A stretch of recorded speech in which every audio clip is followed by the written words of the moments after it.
Ang inyong kopya ng banal na kasulatan sa Romans chapter 5. Romans chapter 5 verses 1 to 5. Yaman nga ng mga inaaring ganap sa pananampalataya, mayroon tayong kapayapaan sa Diyos sa pamamagitan ng ating Panginoong Hesukristo.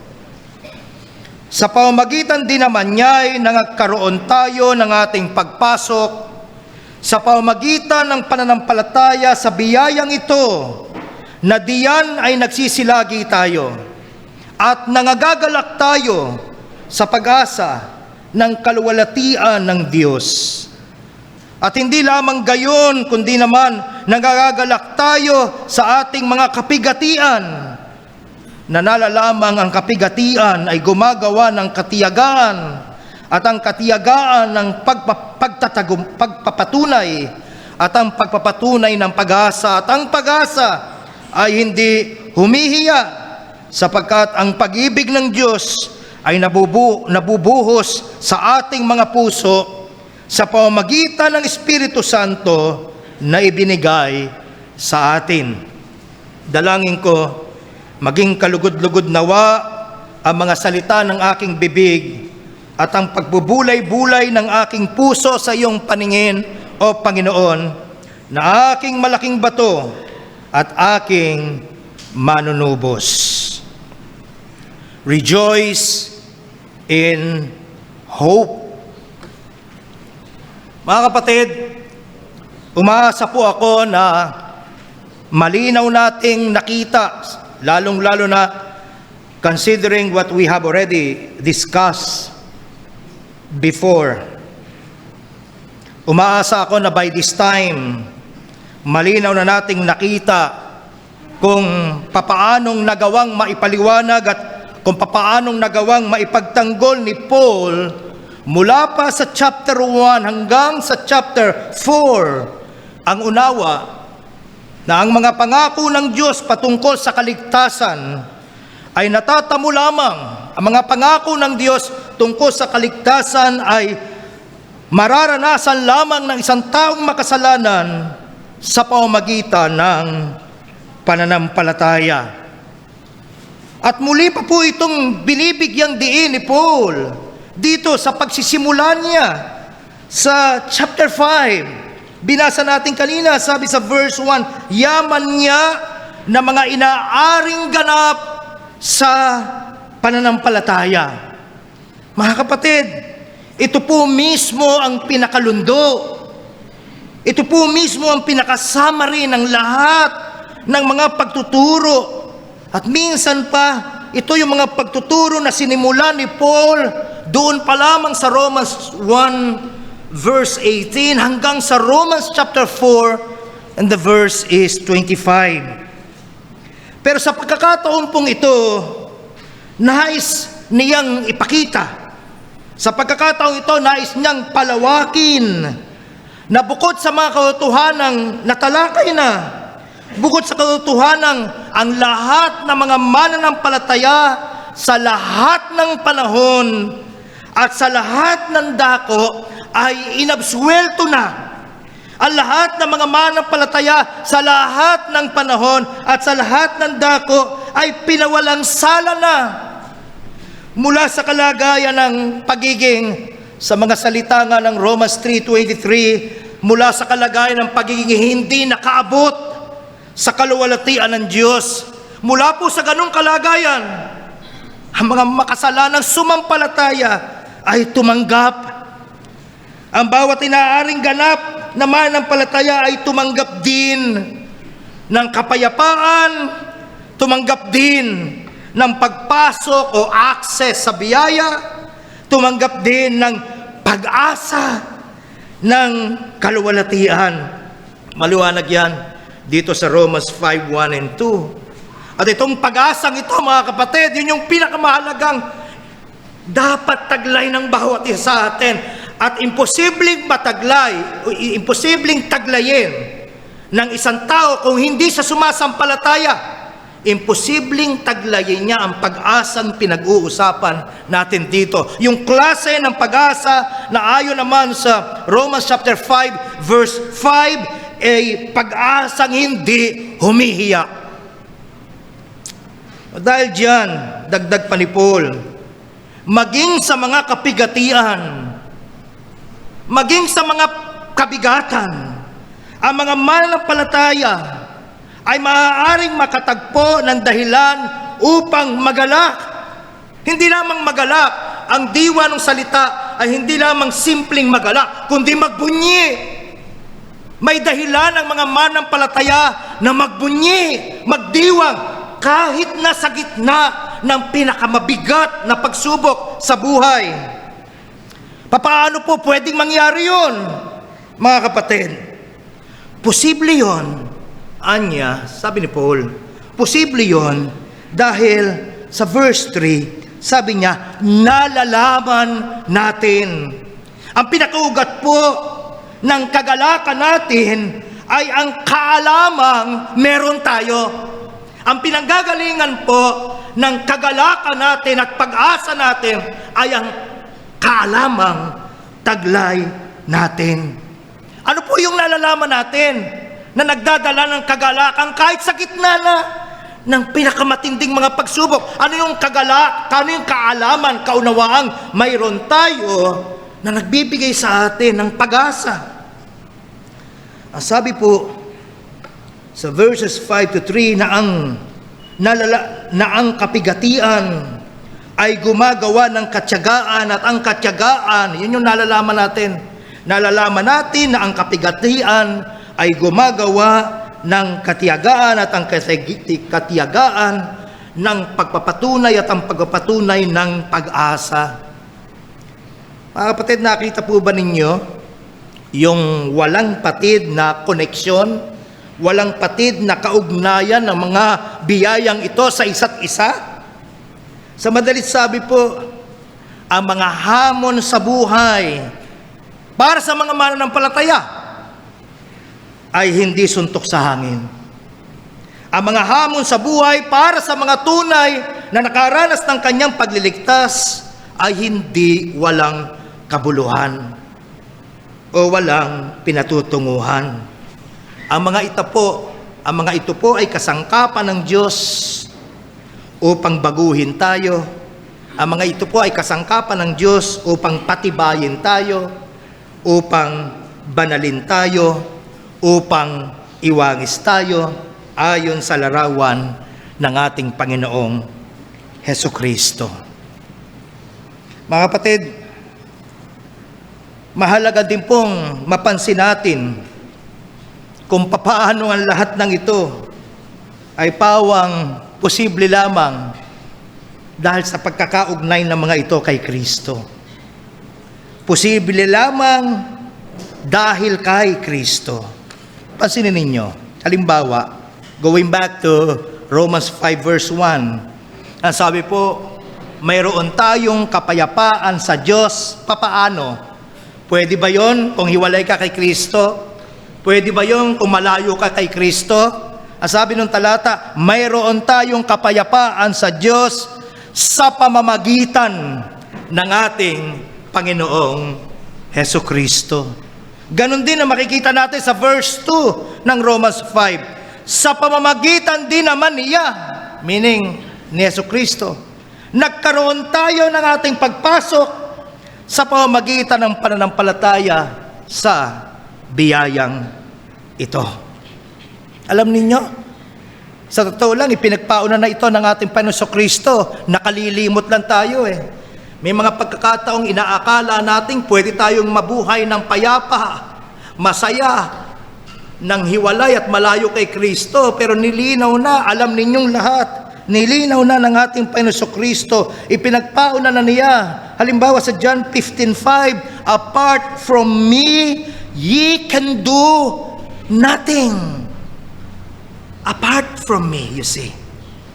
Paralisado po tayo kung tayo hiwalay kay Kristo. Wala pong bagay tayong gagawin na magdadala ng kalawalatian sa Kanya. Wala pong bagay tayong gagawin na magbibigay lugod sa Diyos kung tayo hiwalay kay Kristo. At wala rin pong lasting na pakinabang maging sa atin. Dahil nililinaw po ni Apostle Paul, halimbawa sa Romans 7:18, "For I know that in me, that is, in my flesh, dwelleth no good thing." Thus the need for Christ. Thus the challenge, the invitation to run to Him, come to Him. Because it is simply impossible for us to live a meaningful life apart from Christ. Oh, brethren, naiintindihan po ba natin ito? Oo, sandali kang makalalayo, marahil, lalarga sa buhay, pwede tayong dayain ang ating mga initial successes sa buhay para lang tayo ibagsak sa dulo, para lang patunayan sa atin, meaningless, everything is meaningless outside of Christ, away from God. I'm telling you, brethren. So, makatutulong marahil kung iisa-isahin natin ang mga implikasyong ito na binabanggit natin, implikasyon ng pagiging pinawalang sala ng Diyos sa pamamagitan ni Jesucristo sa buhay natin. Anong ibig sabihin nito sa mas malalim na pagtatanaw? Let's go back to our text. Again, Romans 5 verse 1, "Yaman nga na mga inaaring ganap sa pananampalataya, mayroon tayong meron tayong kapayapaan sa Diyos sa pamamagitan ng ating Panginoong Jesucristo." Yung kapayapaan sa Diyos ay nakapredicate doon sa inaaring ganap ka na muna dahil sumampalataya ka. Imposible yung maranasan mo yung kapayapaan ng Diyos na tinutukoy dito kung hindi ka pa sumasampalataya, kung hindi ka pa sumuko sa iyong sarili at ibinigay na lahat ang iyong pag-asa at tiwala kay Kristo. Ikaw lang, Panginoon, ang aking tagapagligtas. Ikaw lang ang aking Panginoon. Ikaw lang. Nangyari na ba ito sa iyo? At kung mangyari yon, dadating sa atin ang kapayapaan sa Diyos. Now, ang diwa po na nasa likod na salitang kapayapaan dito ay hindi lamang yung kawalan ng kaguluhan, kundi ang diwa po ay yung pagkakaroon ng maayos, pagkakaroon ng maginhawang kalagayan ng mananampalataya dahil alam mo na hindi ka itinuturing na kaaway ng Diyos. Masarap yung unawa, hindi nakaamba sa akin ang hatol ng Diyos. Hindi ako kaaway ng Diyos. At ito po ay isang regalo. Ito po ay isang biyaya na sa Diyos lang pwedeng manggaling.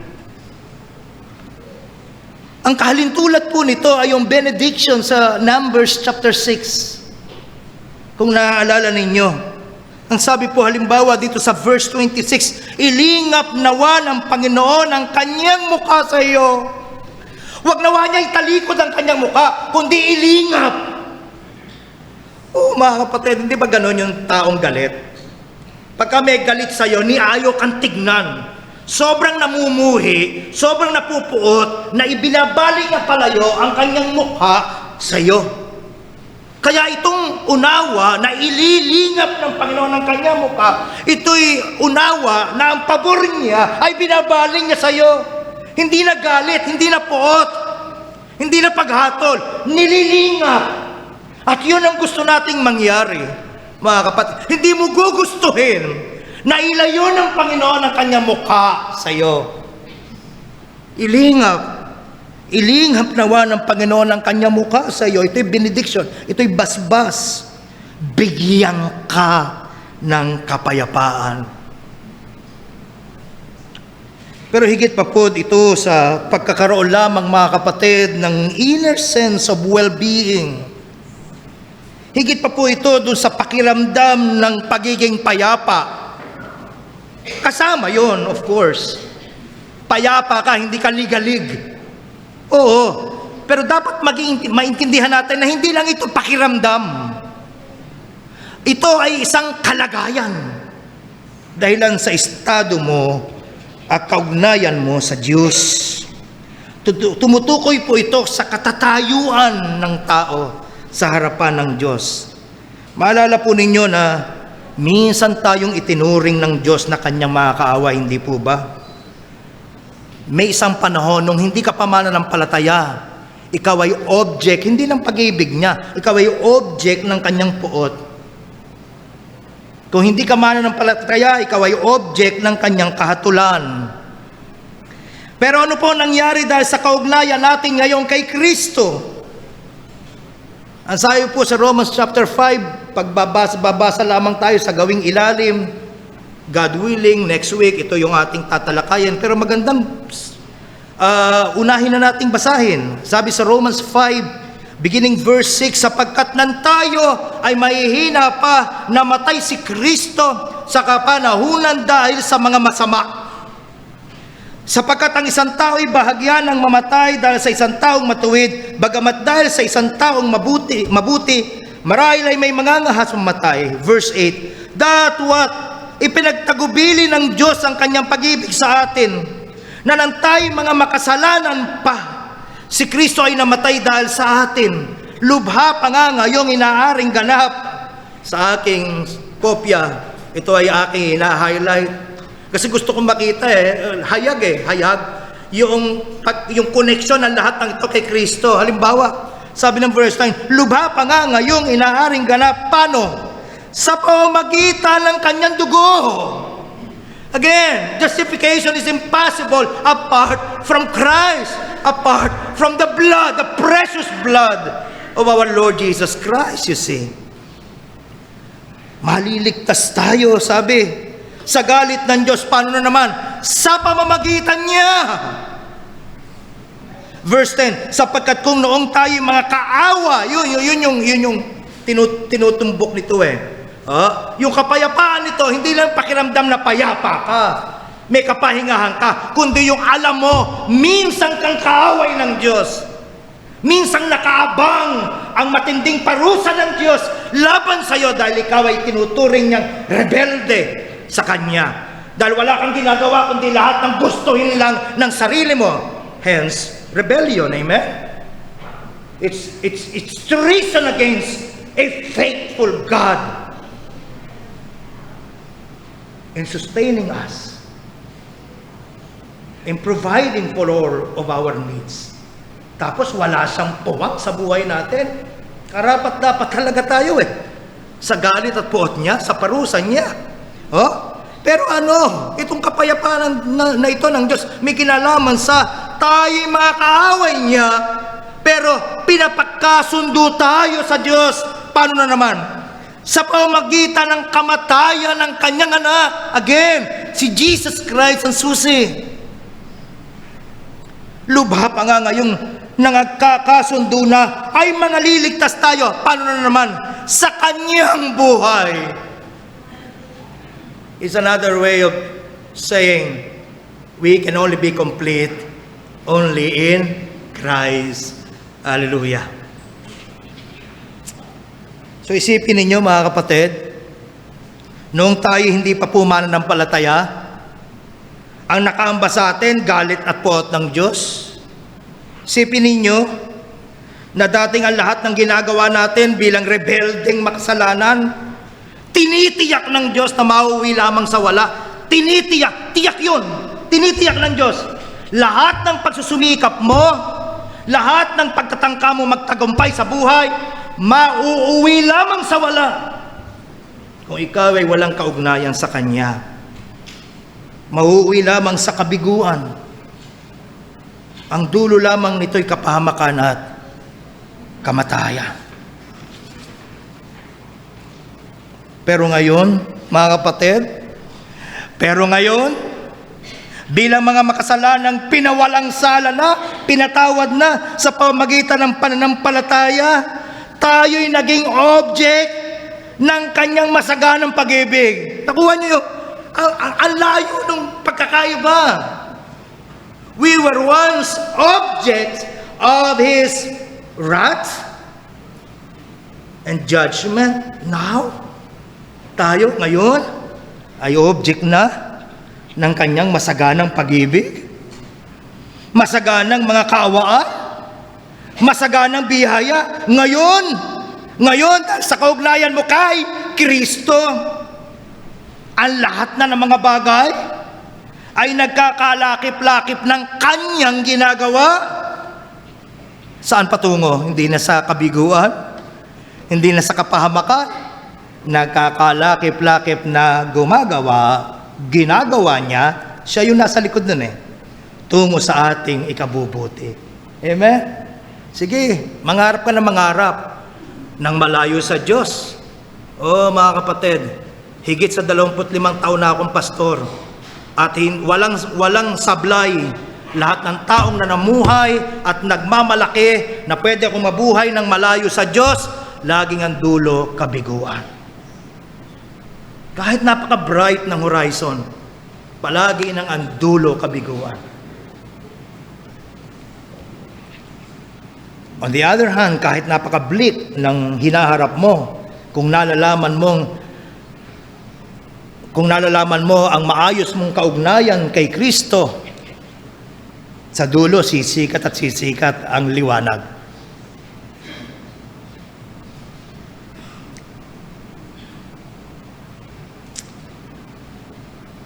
So yun po yung ibig sabihin ng kapayapaan sa Diyos. Now moving on, doon sa verse 2, sa pamamagitan din naman niya ay nagkaroon tayo ng ating pagpasok sa pamamagitan ng pananampalataya sa biyayang ito, na diyan ay nagsisilagi tayo at nagagalak tayo sa pag-asa ng kaluwalhatian ng Diyos. Muli po, kung paanong natamo natin ang kapayapaan ng Diyos, at ito'y naging posible lamang sa pamamagitan ni Kristo, gayon din naman, mayroon tayong pagpasok sa biyaya ng Diyos, kung saan ay namamalagi tayo, sabi ng talata, sa pamamagitan lamang din ng ating Panginoong Hesukristo. Ano ba ibig sabihin ng pagpasok or access sa biyaya ng Diyos? Ang ibig sabihin po nito, tayo ay nasasakupan na.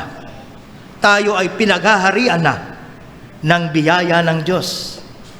At least yun yung binibigay sa ating paglilinaw ng Romans 5:21. Tingnan nyo, yung realm na kinikilusan natin, ito ay realm na ng biyaya ng Diyos. Nasa ilalim na ako ng kapangyarihan ng biyaya ng Diyos. You see,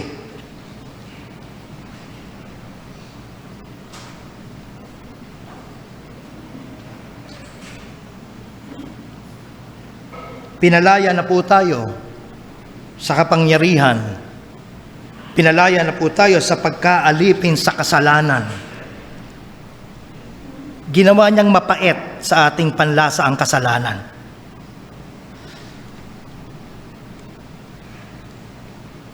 Sa unang pagkakataon, parang gusto mo magtampisaw sa biyayang ito ng Diyos. Isang mahalagang pagpapala po na dala ng pagiging nasa ilalim ng masaganang biyaya ng Diyos ay ang pag-asa. Ang sabi po ng verse 2 muli, sa pamamagitan din naman niya ay nagkaroon tayo ng ating pagpasok sa pamamagitan ng pananampalataya sa biyayang ito, na dyan ay nagsisilagi tayo muli. I'm telling you, bilang mga mananampalataya, nasa ilalim ka ng pag-iingat, pagsusustina, control ng kanyang biyaya.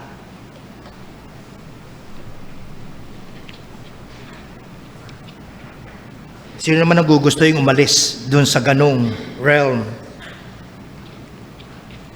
At ang sabi, pagpatuloy ng talata, and part ng verse 2, at nagagalak tayo sa pag-asa ng kaluwalhatian ng Diyos. Gaya na rin po ng karanasan natin, mga kapatid, bilang mga mananampalataya.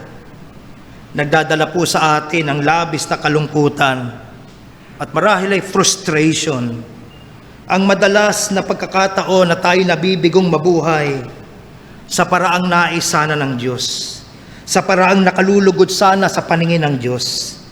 Pero gayon pa man po, sa kabila nito meron tayong pag-asa dahil hindi na lamang natin nakikita ang ating kasalukuyang sitwasyon sa liwanag ng ating nakaraan. Tinitignan natin ito sa liwanag ng ating hinaharap. Nalalaman natin na isang araw tayo'y luluwalhatiin ng Diyos. Ano sabi? Nagagalak tayo sa pag-asa ng kaluwalhatian ng Diyos. Oo, madalas kang nabibigo. Gusto mo sana lumakad ng ayos. Pero dahil nasa katawan kang may kahinaan, katawang makasalanan, may mga pagkakataon na pagtatagumpayan ka nito. Pero may pag-asa ka. Ano yung pag-asa mo? Isang araw, babaguhin ng Diyos ang lahat. Isang araw, ako ay luluwalhatiin ng Diyos. There's the hope, you see. There's where our hope lies, you see. Gayunpaman mga kapatid, sa kabila nito, meron tayong pag-asa na dahil hindi na lamang natin nakikita ang kasalukuyang sitwasyon sa liwanag ng ating nakaraan, tinitignan natin ito sa liwanag ng ating hinaharap, nalalaman natin na isang araw, tayo'y luluwalhati ng Diyos. Isang araw tayo'y babaguhing lubos ng Diyos. Ano po sabi ng Romans 8? Familiar passage to many of us. Romans 8:28, nalalaman natin, andun na naman yung salitang nalalaman natin.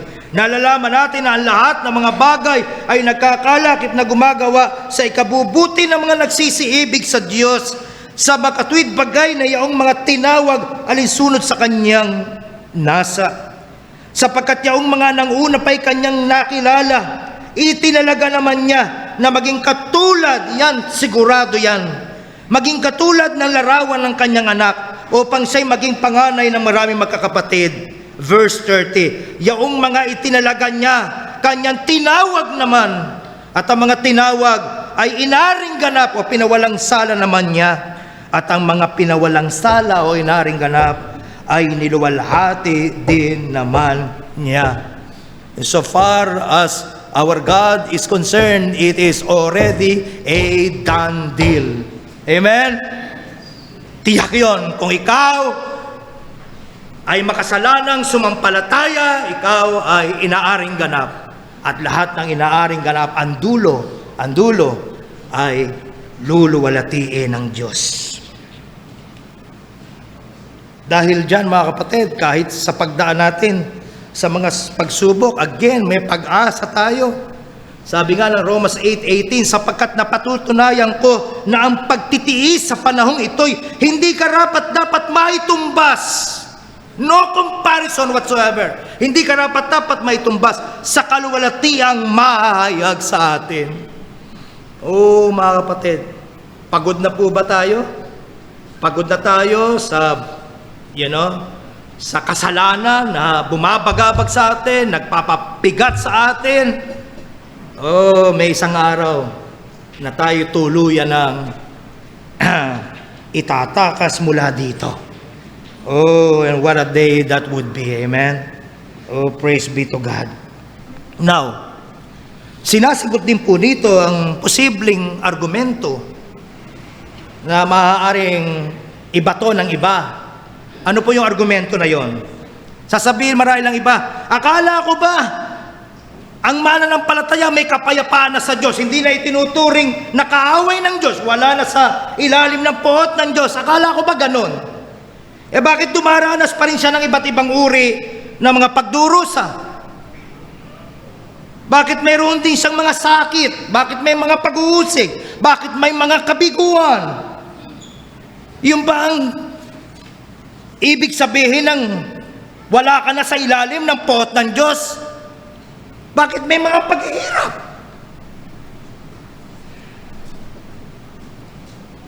Nais ko pong, sa liwanag ng tanong na yan, nais ko pong ipapaalala sa bawat isa Gaya na rin po ng tinura na natin kanina, hindi suntok sa hangin ang mga kabigatang pinahihintulutan ng ating Panginoong Diyos na daanan natin. Kaya maaari po tayong magalak sa pag-asa. Maaari po tayong magalak sa gitna ng mga kabigatan at pagsubok. Alam nating may pinatutunguhan ito. Alam nating may mabuting layunin ang Diyos sa likod nito. Kung hindi ka mananampalataya at nagdadanas ka pa ng hirap, pinakamiserable ka na. Dahil pagkatapos mong daanan ang lahat ng ito, dadanasin mo, tatanggapin mo pa ang katindihan ng galit ng Diyos sa araw na ikaw ay haharap sa Kanya sa paghatol. Amen? Pero kung mananampalataya ka, alam mo na lahat ng dinadaanan mo ay binibigay ng Diyos for a good, wise, holy purpose. Amen?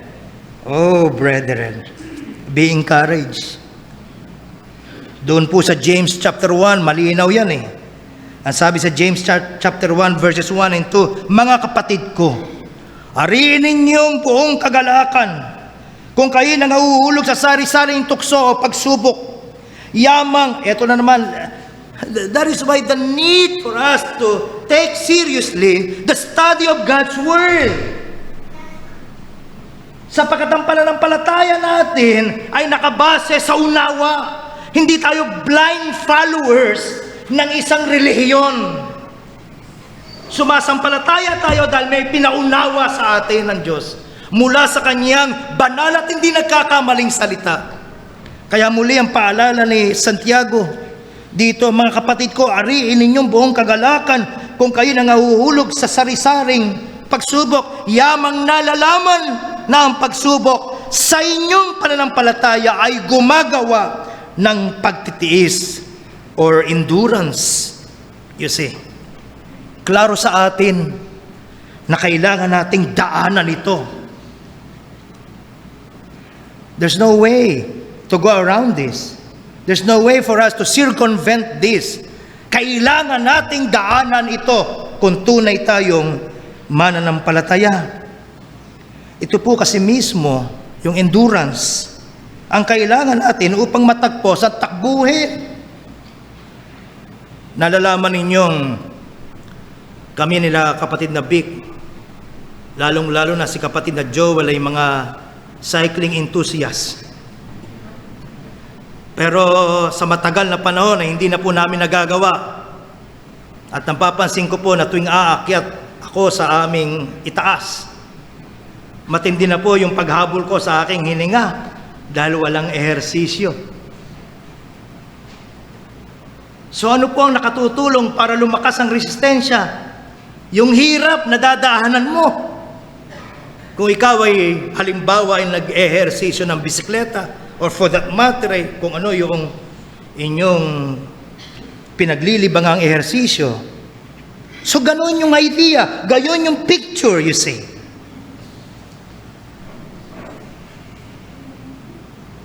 Klaro sa atin na kailangan nating daanan ito. Muli, ito kasi mismo ang kailangan natin upang matagpos ang takbuhin. We need endurance.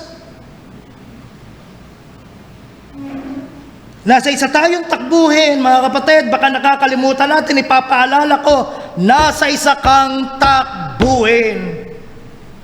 Huwag kang magpahiya-hingalay at magpakuya-kuya-kuy. Nasa isa kang takbuhin. Ang sabi po ng Hebrews chapter 12 and the verses 1, kaya't yamang nakukubog tayo ng makapal na bilang ng mga saksi. Itabi namang walang liwag ang bawat pasan at ang pagkakasalang pumipigil sa atin. Nakita nyo ba yon? Ano ang problema natin? Kaya kailangan natin magpatuloy. Ang nagpapabigat sa atin, yung mga pagkakasala. At ating takbuhing may pagtitis. Ang takbuhing inilagay sa harapan natin.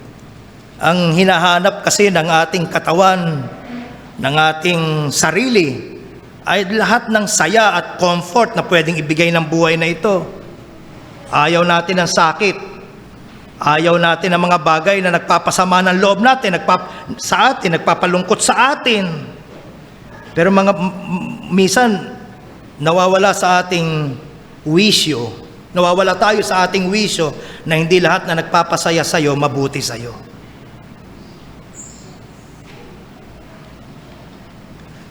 Kahapon, ang aking pong niluto ay nilagang o sinigang sa bayabas. Sarap na sarap. Yung aming bunso, sarap. Sabi niya, sarap, maraming sarap.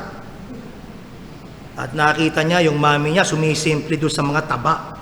Hindi kasi pwedeng walang taba eh. Yun yung nagdadala ng lasa, pero sinisimplehan.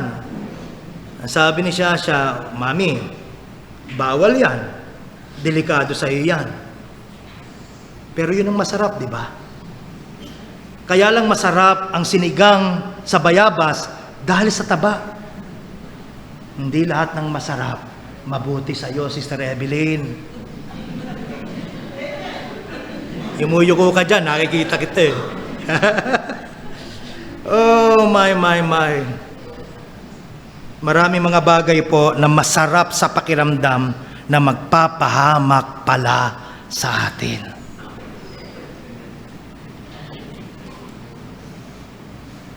So muli ang paalala, nasa takbuhin ka.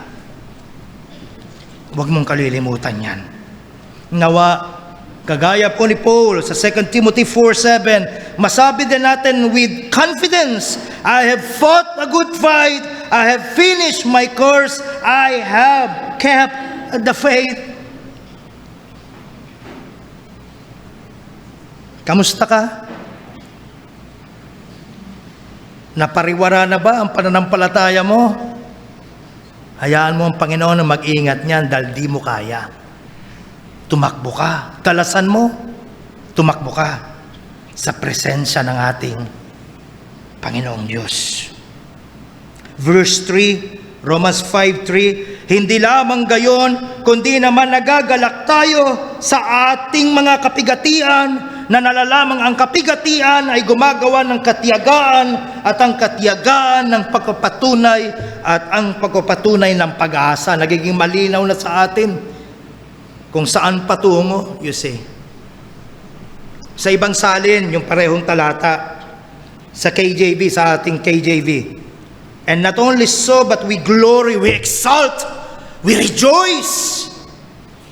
We glory in tribulations also, knowing that tribulation worketh patience, and patience experience, and experience hope. Sa another translation, ESV, not only that, but we rejoice in our sufferings, knowing that suffering produces endurance, and endurance produces character, and character produces hope. Yung bata na miyak-miyak nakasalo ng magulang, huwag di mabubuhay, huwag di madadapa. Hindi bubuo yun. Hindi yung magde-develop ng tibay dahil laging nakasalo ang magulang. Kasi lahat ng hingin, bigay. Hindi po yun makatutulong sa bata. Hindi po yun makakapag-build up ng karakter ng bata. Gayon ng Diyos, mabuting Ama sa langit. Hindi lahat ng hingin mo, bibigay niya. Dahil muli, babalik lang tayo sa kanina, hindi lahat ng nakapagpapasaya sa ikabubuti mo. Amen?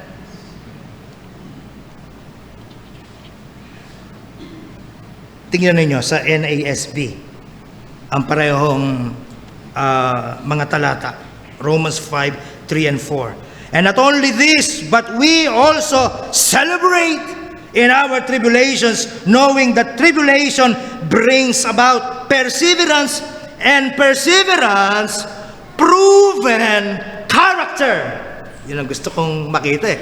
Proven character, or tested character. And proven character, hope. Amen?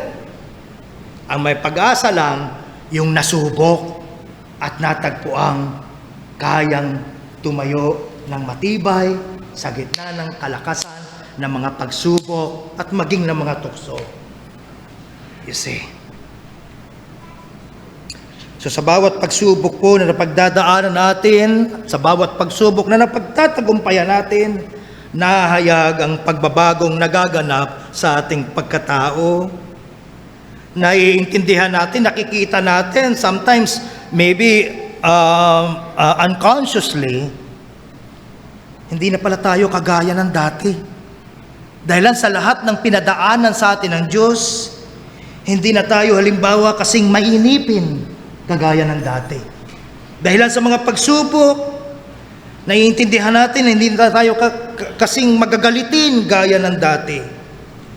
Hindi na tayo walang tiyaga. Hindi na tayo makasarili, hindi na tayo madamot, hindi na tayo hambog, hindi na tayo mapanirang puri. Dahil yung sinisira mo sa iba, sa'yo nangyari. Di ba? Madali kasi makita pagka ang pinta sa iba.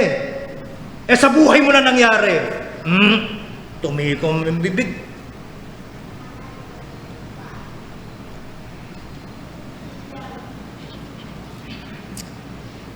Dahil po sa pagbabagong yan, nagdadala ito ng lalo pang pag-asa. Bakit? Saan nanggagaling yung pag-asa? Kasi napapatunayan natin sa ating sarili na tayo nga'y mananampalataya, na ang masagana at makapangyarihang biyaya nga ng Diyos ay epektibong gumagawa sa buhay natin. Binabago tayo Hindi na tayo gagaya ng dati. Salamat sa Diyos sa pagsubok. Noong ko nakita ang kapangyarihan mong baguhin ako. Hindi na ako kasing sungit ng dati. Hindi na ako kasing damot ng dati. Hindi na puro sarili ko ang iniisip ko kagaya ng dati. Kagaya po ni Paul, pwede nating sabihin, ako'y ako, dahilan lamang saan? Sa biyaya ng Diyos. Sabi nga po ng Philippians chapter 1 and the verses 6, na ako'y may lubos na pagkakatiwala sa bagay na ito, na nagpasimula sa inyo ng mabuting gawa, lulubusin hanggang sa araw ni Jesucristo. Kaya yung pagsubok, kung saan, yun naman yung, kung saan doon mo naman nakikita yung pagbabago sa buhay mo at pagkatao mo, yun yung nagpapatunay, mga kapatid, na gumagawa ang Diyos sa iyo, patuloy na gumagawa, at yung sinisimulan niyang gawa, lulubusin niya. Walang unfinished job sa Panginoon. Lahat kinukumpleto niya. And finally, Romans 5 verse 5, at ang pag-asa ay hindi humihiya, sapagkat ang pag-ibig ng Diyos ay nabubuhos sa ating mga puso sa pamamagitan ng Espiritu Santo na ibinigay sa atin. Mga kapatid, sa dulo po, patutunayan ng Diyos na tangi lamang ang bawat isang tunay na naglagak ng tiwala sa Kanya ang siyang hindi nagkamali ng pinaglagakan niya ng pag-asa. Yun lang. Yung ibang naglagak ng pag-asa sa iba, patutunayan ng Diyos, nagkamali ka. Pero ang bawat isang, ang pag-asa inilagak niya lamang sa Panginoon at sa mga pangako ng Panginoon, patutunayan niyang hindi siya mapapahiya. Patutunayan niyang hindi siya madidisappoint.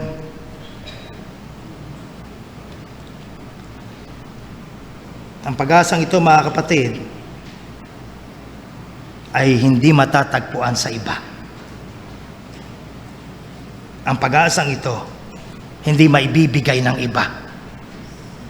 Hindi maibibigay ng asawa, hindi maibibigay ng karir, hindi maibibigay ng pera, hindi maibibigay ng iba. Tandaan mo yan, kapatid. Huwag tayong padaya. Hindi maibibigay ng iba. Pipilitin mong ingatan, pipilitin mong protektahan, walang makagagalaw nito, ito nagpapasaya sa akin. Hindi! Hindi! Patutunayan ng Diyos, wala kang itinayo na hindi niya kayang ibuhal. kung hindi nakatayo sa Kanya. Ano yung halimbawa ko nung araw? Kastilyong buhangin. Anong paalala ni Paul sa 1 Timothy chapter 6, beginning verse 16? Na siya lamang ang walang kamatayan. Nailagay mo ba yan? Naisama mo ba yan sa consideration mo? Baka yung pinaglalagakan mo, inaasahan mo papasaya sa'yo, may kamatayan. De tapos na.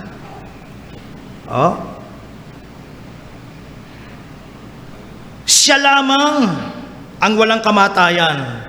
Siya lamang ang nananahan sa liwanag na di malapitan, na di nakita ng sino man tao o makikita man. Sumakanya nawa ang kapurihan at paghaharing walang hanggan. Siya nawa.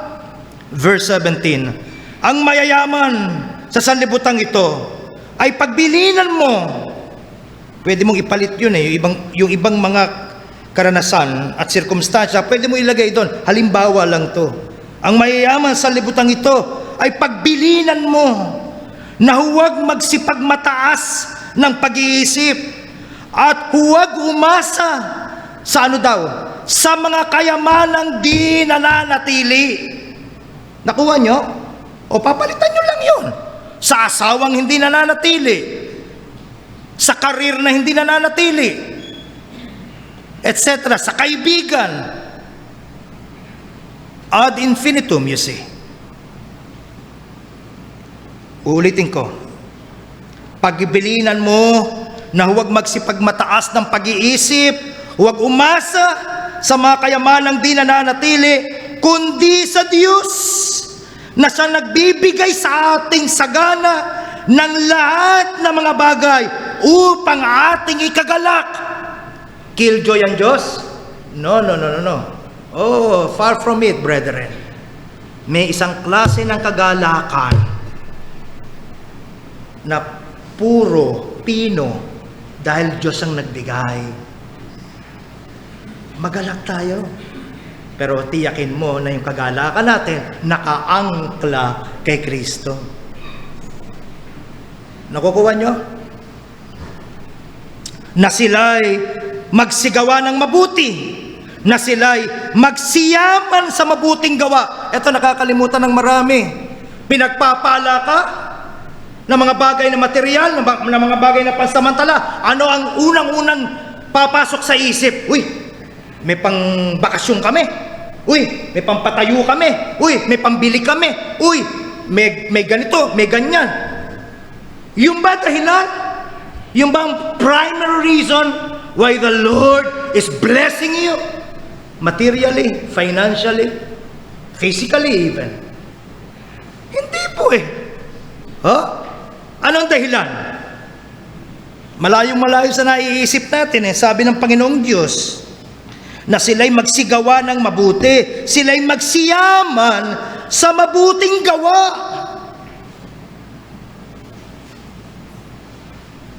Na sila'y maging handa sa pamimigay, maibigayin sa pamamahagi.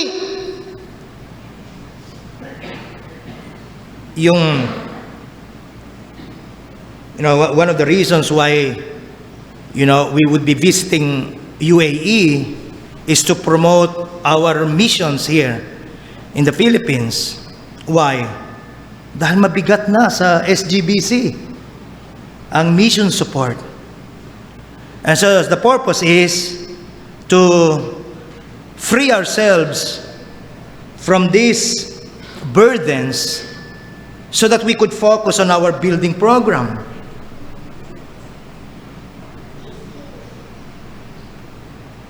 Pero hindi sana nangyayari, mga kapatid, kung ang bawat isa may tamang puso. Gusto ko maging pagpapala sa mga misyonero namin. SGBC could only do so much, you see. Pero sabi nga, sama-sama, kayang-kaya kung sama-sama. Magsagawa tayo ng sarili nating refleksyon. Baka para sa gawain ng Panginoon, naumit pa natin, nagamit pa natin. Pambili natin ang sarili nating lollipop.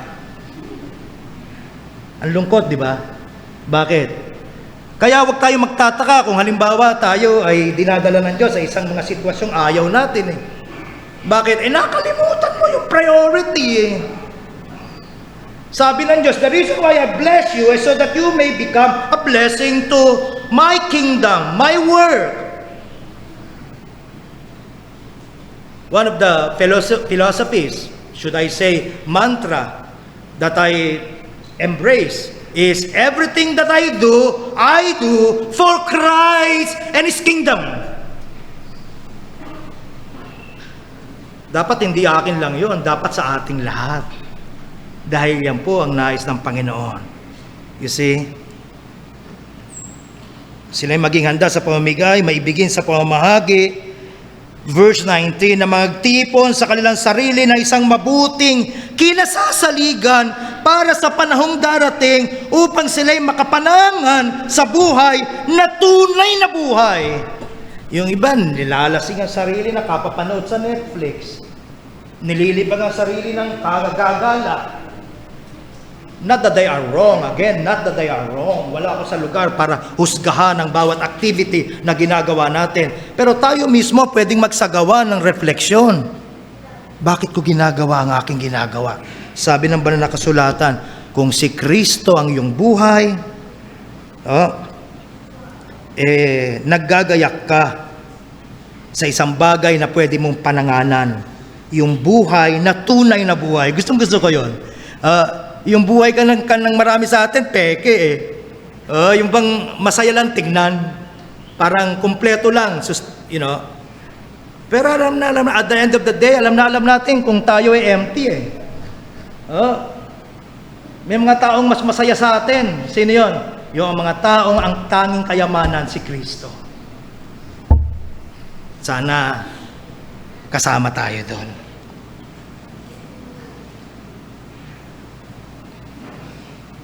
Sa kabilang banda po, bilang mga mananampalataya, matibay ang ating pag-asa. Matatag ang ating pagkakatiwala. Sapagkat, sabi ng talata, ang pag-ibig ng Diyos.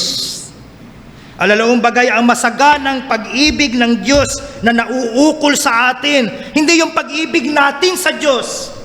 Yung pag-ibig ng Diyos sa atin ay nabubuhos na masagana sa ating mga puso sa pamamagitan ng Espiritu Santo na ibinigay sa atin.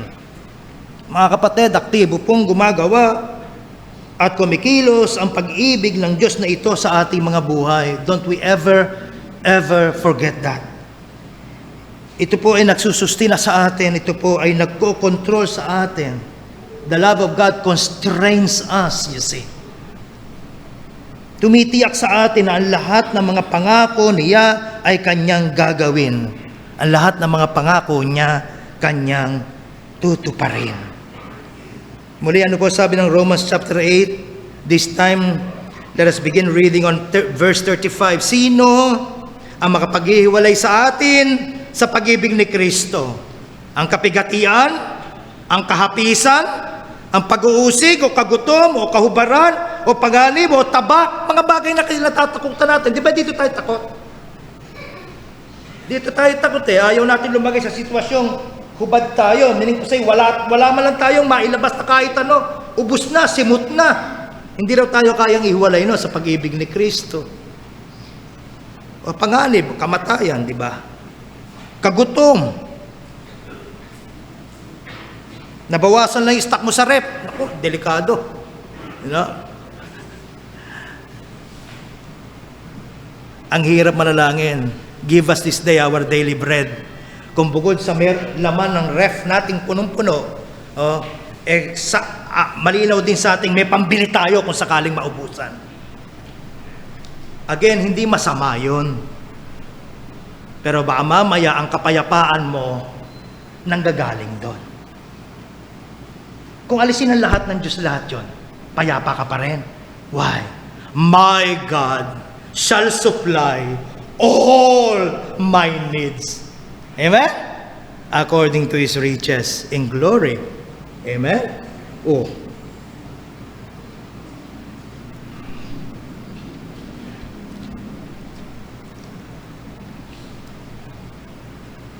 Alam ninyo, kahapon, nagkaroon ng butas yung aming tangke ng tubig. Grabe, rumaragasa yung tubig. Galit pa nga nung kapitbahay namin na naghahalaman sa tapat namin. Kasi raw nalunod yung halaman niya. Sabi nga ni Ma'am Tess, ba't sa tapat ka namin naghahalaman kasi? Biro niya lang. So, buti na lang nandiyan si Joe. Palaging naaasahan. Sabi namin, dala ka dito ng tubig. No way na, hindi namin matatagpos ang magdamag ng walang tubig. So, nagdala siya ng lahat. Wala kang kukuhanin eh. Pag binuksan mo yung source, matatapon lang. Doon namin i-realize ni Ma'am Tess, grabe pala ang kinukonsumo na nating tubig, sa bawat araw. Isang katutak na yung dinala ni Jojo, naubos pa. Sabi ko sa mga anak ko, bawal maligo ngayong gabi. Bukas na lang. Alam niyo mga kapatid, ganun din sa buhay natin bilang mga mananampalataya eh. Minsan yung diwa ng pagpapasalamat nawawala dahil nakakalimutan natin kung gaano kasagana ang ibinibigay sa atin ng Diyos na biyaya sa araw-araw.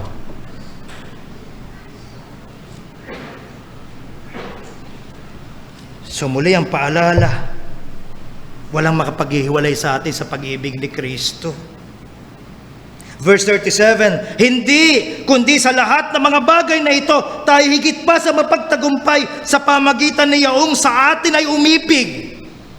Sapagkat ako'y naniniwalang lubos na kahit ang kamatayan man, kahit ang buhay, kahit ang mga anghel, kahit ang mga pamunuan, kahit ang mga bagay na kasalukuyan, kahit ang mga bagay na darating, kahit ang mga kapangyarihan, kahit ang kataasan, kahit ang kababaan, kahit ang alinmang nilalang, ay hindi makapaghiwalay sa atin sa pag-ibig ng Diyos na kay Kristo Jesus na Panginoon natin. Mga mahal kong kapatid, kayo nasa isip ko habang inihahanda ko ang sermon na ito. So, mapaalalahanan tayong lahat. Ang dahilan po kung bakit tayo may pag-asa ng tiyak na pagtatagumpay sa buhay na ito ay hindi po nakadepende, magpahinga ka na, sapagkat hindi po ito nakadepende, hindi po ito nakaasa sa laki, sa lalim ng pag-ibig natin sa Diyos. Laging kakapusin po yan. Laging kakapusin yan. Mga kapatid, please be informed that in the final analysis, ang pag-asa natin, maging sa kapagitian, sa katindihan ng pagkapigatian, ay nakabase sa kasaganaan ng pag-ibig ng Diyos sa ating mga mananampalatayang pinawalang sala niya. Nakabase sa hindi nagmamaliw na pag-ibig niya. Kaya tayo mga galak, sapagkat of all people, tayo lamang ang mayroong tunay na matibay na pag-asa. Amen.